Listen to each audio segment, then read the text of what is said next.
Hey everyone, Mr. DVB here. In today's video, I am going to be reviewing Scream 5, which is called Scream. So I've been looking forward to this movie for quite some time now. I love the Scream franchise. In my opinion, it is the best slasher franchise out there.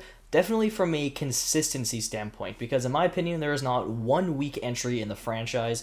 Even Scream 3, which a lot of people consider the weakest movie, I still like that one quite a bit. I've always had fun with it, and so there's never been a bad film in the series, and I am happy to report that that streak is still continuing because I really, really liked this movie. As a matter of fact, it might actually be my favorite one since the original. I'm not quite sure yet, but I thought this movie was great, and I just had a total blast with it from start to finish. So obviously the movie is not directed by Wes Craven, as he passed away a few years ago. It's got a new set of directors, as the directors of the movie Ready or Not, which I've never watched personally, but I've heard really good things about it. It's supposed to be a very funny, satirical horror film.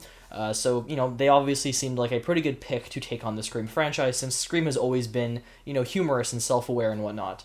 And I think they did a great job here. This feels like a good addition to this franchise. It feels like a proper sequel, has the same tone, the same look, the same feel and everything. It feels like a movie Wes Craven made, and that's great. I had a total blast with this movie, and I think they directed it very, very well. Another thing I loved about this movie was the cast. You obviously get the returning characters, which they call legacy characters in this. You get Neve Campbell back in her role as Sidney Prescott, David Arquette's back as Dewey, Courtney Cox is back as Gale Weathers. So they're all here, but the movie is mostly focused on its new set of characters, and I think they were all great. This is by far the best Scream movie in my opinion, since the original, as far as like the new characters go. I liked every single one here. I thought they all did a really good job. In particular, I really liked, there's these two sisters in the movie who are pretty much like the main characters, I would say, and I thought they were both great in this film. I liked the bond between the two of them. I liked the backstory for them and everything. They were just very well written, and definitely some of the best parts of the movie. And Jack Quaid as well. Jack Quaid is great in this movie. He plays a very humorous role. A lot of his jokes landed for me, and he was just a very funny addition to the movie. So across the whole board, cast I really liked here. Like I said, it's my favorite cast since the original movie. I think everybody kills it in this movie. No pun intended. But yeah, really, really good performances from everybody. As far as the horror elements, I mean, I've never found slasher films scary. They're not scary movies. They can have like a good effective tone and whatnot, and I think this movie does. This kind of, in my opinion, is maybe the darkest Scream. I'm not quite sure. I don't think I would call it the darkest Scream. It was kind of advertised like it was going to be the darkest Scream, but it still has all the humor that the franchise normally does. There's still a lot of references and stuff. In this movie, they poke jokes at like the Stab fandom, and how the 8th movie directed by the guy who made Knives Out is the controversial one. Jokes like that I thought were really funny. There's some YouTuber appearances here, which were great if you're like a horror fan like myself. So just a lot of stuff like that. It still has all the references and that meta tone and whatnot that the previous Scream movies had, and that they're well known for. So like I said, it just feels like a proper addition to the franchise. It's well made. I loved the new cast. I thought that the kills were really good. It's definitely, I would say, the most violent Scream film. I mean, 4 was pretty violent as well, but I'd say this one is on par.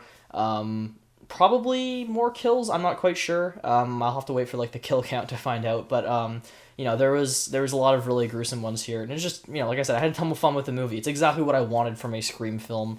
It was well made. I'm kind of just saying the same things over and over again, but yeah, I really liked it. Like I said, returning cast is back here, and they're all really good. They're not in the movie a ton, which I kind of expected.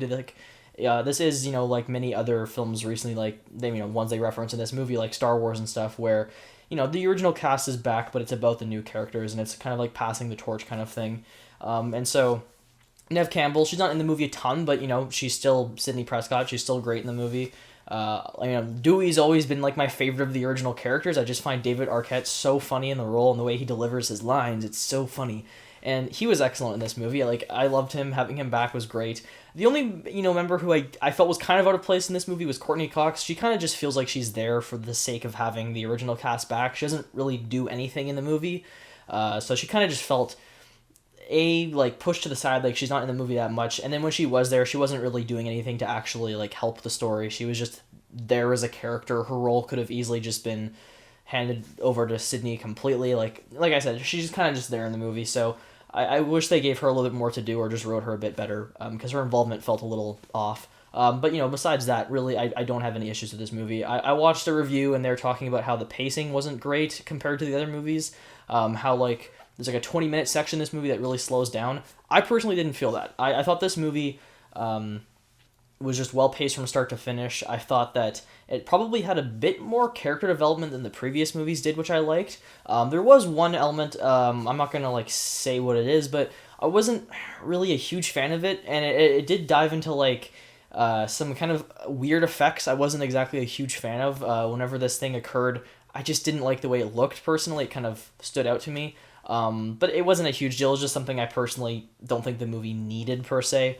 But other than that, and like I said, kind of like the inclusion of Gale Weathers, which I felt was slightly out of pace, I think this movie was great, had a ton of fun. 2022 is starting off strong. I mean, this is the first movie I've seen of the year, so yeah. I'm not like everybody else who saw 355. But yeah, really like the movie. Definitely recommend you check it out. Do you need to see the other Scream films?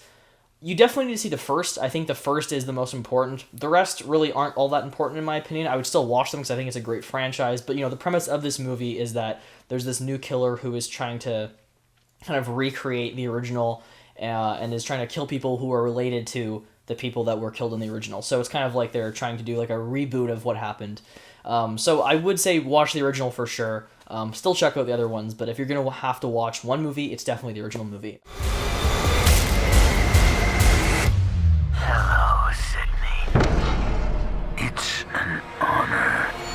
There you guys go. Those are my thoughts on the new Scream film, Scream 5, which is just called Scream. Don't like when they do that, but whatever. Definitely check out the movie. It's a ton of fun.